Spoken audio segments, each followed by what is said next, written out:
Ndabasuje mu izina ry'Umwami wacu Yesu Kristo. Ndi Pastor Dr. Viva Vincent de Paul. Mbahaye ikaze muri uyu mwanya w'ijambo ry'Imana, aho tugiye kuganira ku nsanganyamatsiko ivuga ku kugaruka kwa Kristo, ariko ahanini tukaza kwibanda ngo ubundi ni iyihe mpamvu izatuma Kristo agaruka. Ese abakristo bakwiye kubyitwaramo bate? Reka dusenge. Mana y'icyubahiro, Mana nyir'ububasha, turagushimira ko uri Imana yera, turagushimira ko uri Imana ikiranuka, turagushimira ko watanze Kristo ku bwacu. Uyu mwanya mwiza ndasenze mu izina ry'ububasha ry'Umwami wacu Yesu Kristo ngo izina ryawe rishyirwe hejuru. Utwigaragarize, ube hagati muri twe ubwo tugiye kuganira ijambo ryawe rikuru. Umwuka wawe wera abe hagati muri twe, abe kuri njye nk'umwigisha, kandi abe no kuba agiye kumva ijambo ryawe. Byose bisabye mu izina rihambaye ry'Umwami wacu Yesu Kristo watubambiwe. Amen. Kristo kugaruka kwe bivuze iki ku itorero? Bivuze iki ku bakristo? Ese ubundi abakristo bakwiriye kubyitwaramo bate? Bakwiye kwitegura bate igihe Kristo atari yagaruka? Hari impamvu nyinshi zizatuma Kristo agaruka, ariko ndagerageza kuvugaho impamvu enye mu gihe gito gishoboka. Ndagerageza kuvuga impamvu enye. Impamvu ya mbere ni impamvu ikomatanyije, irimo ebyiri. Icya mbere ni ugusohoza ubuhanuzi bwavuze ibyo, ndetse no kongera gushyiraho ubwami bw'Imana. Gusohoza ubuhanuzi bwavuze ibyo ndetse no gushyiraho ubwami bw'Imana.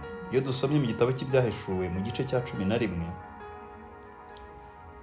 tugasoma n'umurongo wa 15, dusanga havuga ngo marayika wa karindwi avuza impanda mu ijuru, havuga amajwi arenga ngo ubwami bw'isi bubaye ubw'Umwami wacu n'ubwa Kristo we, kandi azahora ku ngoma iteka ryose. Ba bakuru 24 bicara ku ntebe zabo imbere y'Imana, bakubita hasi bubamye, baramya Imana bati, turagushimye Mwami Imana ishobora byose, iriho kandi yahozeho kandi izahoraho, kuko wenze ubushobozi bwawe bukomeye, ukima. Kristo ari we Mesiya cyangwa ari we wasizwe. Bibiliya iratubwiye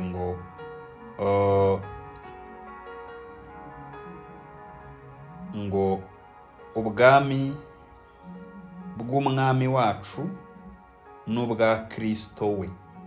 Ubundi ijambo Kristo bivuga iki? Bivuga uwasizwe. Rero kuvuga ngo n'ubwa Kristo we ni ukuvuga ngo n'uwasizwe we cyangwa n'uwasizwe nawe. Mu rurimi rw'igifaransa bakoresha Mesiya, mu cyongereza Messiah, ariko bituruka mu Giheburayo bivuga Hamashiya bivuga umuntu wasizwe amavuta. Kristo rero mu kugaruka azaba aje gusohoza ubuhanuzi bwo mu isezerano rya kera. Turebye muri Yesaya mu gice cya 9 umurongo wa 6 kugera ku wa 7, ahavuga ngo ubutware buzaba ku bitugu bye. The greatness of his government and peace there will be no end. He will reign on David's throne over his kingdom. Ngo ubutware buzaba ubwe, kandi azima ingoma ya Dawidi. Azima ingoma ya Dawidi, azima mu cyimbo cya Dawidi. Gutegeka kwe n'amahoro bizagwira ku ntebe ya Dawidi n'ubwami bwe bitagira iherezo, kugira ngo bibukomeze, bibushyigikize guca imanza zitabera no gukiranuka, uhereye none ukageza iteka ryose. Ibyo ngibyo Uwiteka Nyiringabo azabisohoresha umwete we.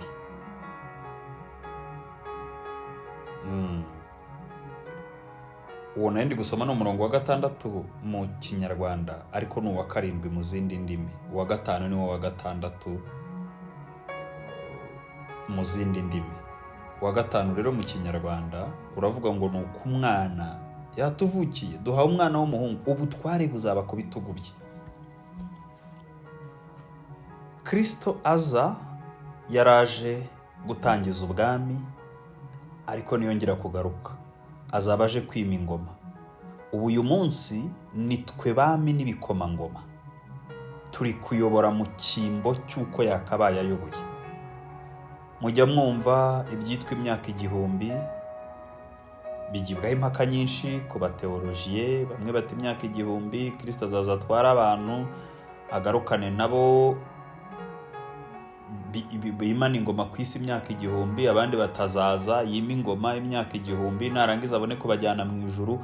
Abantu babisobanura ku buryo butandukanye, ariko icyo si cyo nshaka gutindaho. Igikuru ni uko Kristo azaza akima ingoma ari we mwami. Icyo nicyo cya mbere kizaba kimugaruye. Icya kabiri ni ugucira isi urubanza. Muri Matayo 25 guhera ku murongo wa 31 kugera ku wa 46 hatwereka itandukanwa ry'intama n'ihene. Bibiliya iratubwira ngo umwungeri azatandukanya intama n'ihene. Abakurikiye Kristo rero ni intama, kuko nawe yitwa umwana w'intama w'Imana. Intama ibyara indi n'ihene ikabyara indi. Si kubw'ubusa abaramya Satani ku mugaragaro batabihishe bubaha ihene, bakubaha n'umutwe wayo. Umutwe w'ihene bawita Baphomet.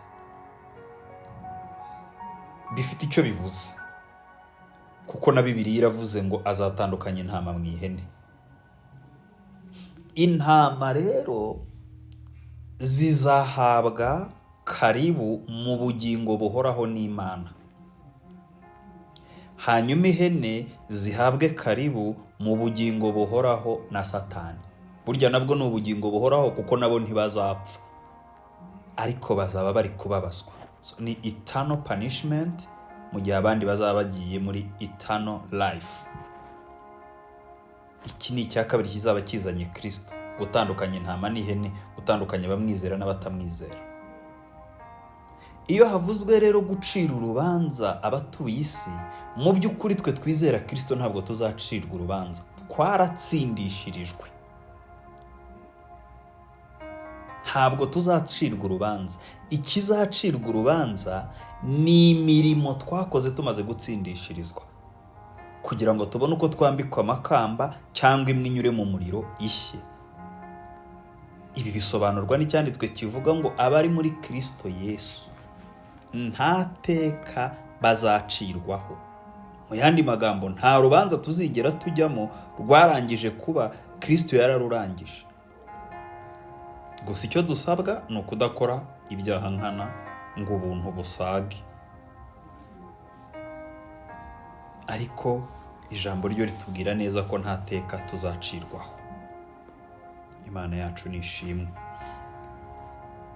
Ushatse kureba nanone kandi iby'uko uru rubanza ruzagenda, wareba mu gitabo cy'ibyahishuwe mu gice cya 20 guhera ku murongo wa 11 kugera ku wa 12. Byahishuwe 20:11-12. Naho hatwereka uko Yohana yerekwa, yaravuze ngo, and I saw the dead, great and small, standing before the throne, and books were opened. Ngo yabonye abapfuye bose, abakomeye n'aboroheje, bari imbere y'intebe y'imanza, ngo ibitabo birabumburwa. The dead were judged according to what they had done as recorded in the books. Hanyuma rero aba bacirwaga imanza zitewe zijyanye n'ibyo bakoze, nk'uko byari byanditse mu bitabo. Ibi bitabo rero, cyangwa iki gitabo, cyitwa igitabo cy'imirimo. Burya imirimo yandikwa ukwayo, ikazacirwa urubanza ukwayo. Imirimo y'umuntu udakijijwe imera nk'iya Koruneliyo. Ntibivuze ko Imana itayandika, yandika mu gitabo.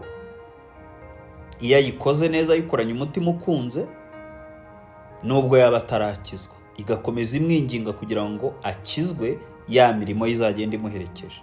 Ni nako imirimo y'umuntu ukijijwe ariko utayikoranye urukundo ntiyirirwa yandikwa. Ibyo bisobanuke neza. Gukora umurimo ukawukorana akangononwa ngo ni uko ukijijwe, ntibivuze ko uwo murimo wandikwa. Nta gaciro ugira. Urapimwa nyine, meze nka zahabu, ngo urapimwa, ngo ugapimwa mu muriro wawe ukongora, basi bigahwaniramo. Mbona intebe y'ubwami nini yera, mbona niyicayeho, a white throne, intebe y'umweru. Isi n'ijuru bihunga mu maso hayo, ahabyo ntihaba hakiboneka. Mbona abapfuye, abakomeye n'aboroheje bahagaze imbere y'iyo ntebe, nuko ibitabo birabumburwa, kandi n'ikindi gitabo kirabumburwa. Voilà, ibitabo by'imirimo, hanyuma igitabo cy'ubugingo, aricyo gitabo cy'ubugingo. Haranabisobanuye hano. Abapfuye bacirwa imanza z'ibyanditswe muri ibyo bitabo zikwiriye ibyo bakoze. Bivuze ngo iki rero? Uzazukira kuba ari uw'ubugingo, nta rubanza ku ngingo yo kujya mu ijuru cyangwa kutajya mu ijuru izaba ihari. Azaba yatsindishirijwe kuko ari muri icyo gitabo. Ariko kuko imirimo igenda imuherekeje, imirimo izacirwa urubanza kugira ngo harebwe niba iyo mirimo ikwiriye koko cyangwa idakwiriye. Yesu nashimwe.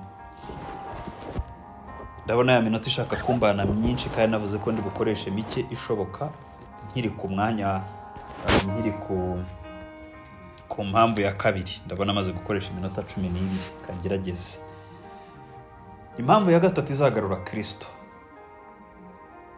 ni ukunesha Satani, akamuneshereza kimwe cyangwa akamuneshereza rimwe na rizima, once and for all.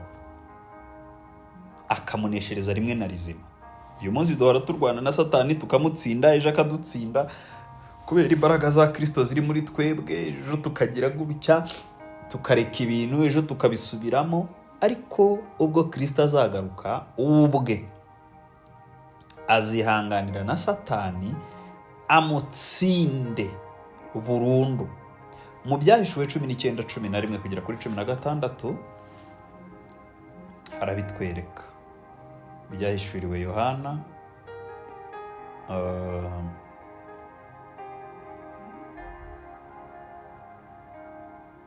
byahishuriwe Yohana, ariko dushatse twanasoma igice cya 20 murongo wa 10. Haravuga ngo, kandi Satani wabayobyaga ajugunwe muri ya nyanja yaka umuriro n'amazuku, irimo ya nyamaswa na wa muhanuzi w'ibinyoma, bazababazwa ku manywa na nijoro iteka ryose. Bivuze ngo Kristo nagaruka, iki nacyo azagikora. Nyuma yo gucira imanza imirimo y'abera, nyuma yo gucira imanza abadakijijwe, azanacira Satani urubanza wayobyaga abantu.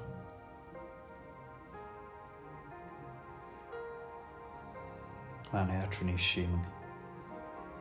Iyi ni impamvu ya kabiri, ya gatatu izabizanye Kristo.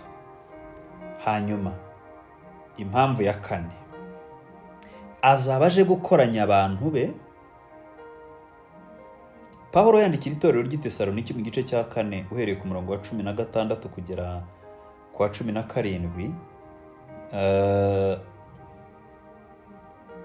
havuga yuko abapfuye bizeye n'abazaba bakiriho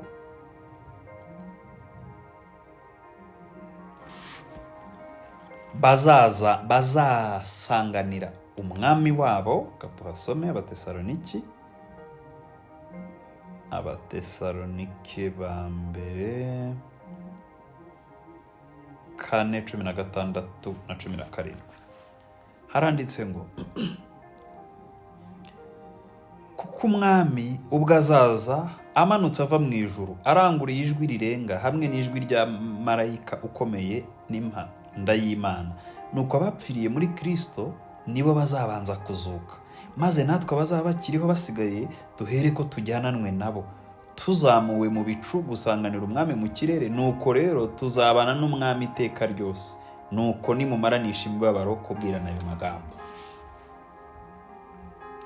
Azaba aje gukoranya abantu nyuma yo guca imanza, azakoranya be, hanyuma bamusanganire mu bicu, twimane nawe iteka ryose. Mana yacu nishimwe. Reka nongereho indi mpamvu ya gatanu, ko ndabona iminota itari yambana myinshi, nagambiriye gukoresha 15, ndabona igeze. Reka nongereho nk'indi 2 cyangwa 3. Ikindi kintu na mukuru Kristo azaba aje gukora ni ukugarura ibyaremwe mu mugambi byaremewe mbere yuko umuntu acumura. To restore the creation. Mbere yuko Adamu acumura, mbere yuko isi yangirika, ni ukugarura ibintu muri original plan, muri plan original, mu mugambi w'ikubitiro w'Imana.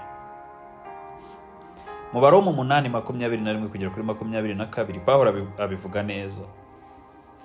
Aravuga ngo ibyaremwe byose hatavuyemo na kimwe. Harimo n'ibiti by'amavoka n'iby'amapera, harimo n'inturusu n'imiberanya, harimo n'inka n'ingunzu, harimo n'imbwa na za barene, toute sorte, tout genre de créature, na za dinosaures twebwe tutigeze tubaho mu gihe cyazo. Kuko nta kintu na kimwe Imana yaremye ari umurimbo, ari umutako cyangwa yishimisha. Ikintu cyose Imana yaremye cyari gifite umugambi wacyo.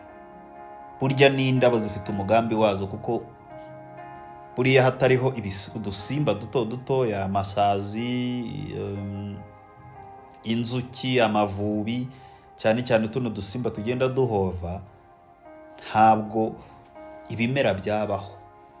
Kuko ibimera kugira ngo bibeho bibyara imbuto zizavemo ibindi bimera, hari ukuntu ibimera bibangurirana. Urugero nk'ikigori. Ikigori kiba gifite imisatsi, kikagira na twa tundi two hejuru, hanyuma inzuki zikava hamwe zikajya ahandi, zikaba zirakibanguriye, bigatuma ikigori kizana za ntete zacyo mubona. Hatariho rero inzuki n'utundi dusimba, ibigori byajya bimera ariko ntibyere. Bitameze ngo byere rero, ubwo ubutaha ntihazaboneka ibiterwa, ubwo ibigori ntibyabaho. Bivuze ngo buri kintu cyose Imana yaremye yakiremeye umugambi, n'ibyo tubona ko tutibaza umumaro bifite, biba biwufite. N'amabara yabyo afite icyo ashatse kuvuga, kuko udukoko tumwe hari amabara tutabona, tukabona andi gusa. Hari utubona y'icyatsi, hari utubona y'imihondo, hari utubona y'ubururu. Buri kintu cyose Imana yaremye yakiremeye umugambi. Kubw'ibyo rero ibyaremwe byose birategereza, harimo abantu, harimo n'ibintu. 21 haragira hati, mu Baroma igice cya 8, kaduhere 22.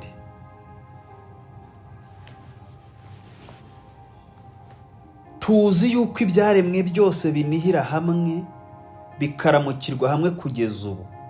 Ariko si byo bisa, ahubwo natwe abafite umuganura w'umwuka, natwe tunihira mu mitima yacu, dutegereza guhindurwa abana b'Imana, ariko gucungurwa kw'imibiri yacu. Kuko twakirijwe dufite ibyiringiro, ariko rero ibyo umuntu yiringira iyo byabonetse ntibiba bikiri ibyiringiro. Ninde se wakwiringira kuzabona icyo amaze kubona? Icyo nshaka gutindaho ni uko ibyaremwe byose bitegerezanyije amatsiko gucungurwa k'umwana w'umuntu, ariko nabyo bikongera bikagarukana umudendezo byari bifite muri Edeni igihe Adamu yari atari yacumura. Mana yacu nishimwe. Niyo mpamvu mu byahishuriwe Yohana mu gice cya 21 ndetse n'icya 22 haravuga ngo nuko mbona ijuru rishya a new heaven and a new earth, ahatari urupfu, ahatari ukubabara. Ibi ni ukuvuga ngo Kristo nagaruka amaze gutwara abantu, niyo si ntabwo azayisiga ari amatongo, nayo izongera igarukane umunezero. Who knows? Yenda igihe kizajya kigera tuve mu ijuru tuze gutembera ku isi turebe uko imeze inezerewe, natwe tunezerewe. Imana yacu nishimwe. Ngaya rero nguko uko umugambi wo gucungura umuntu no gucungura isi Kristo nagaruka azawushyira mu bikorwa.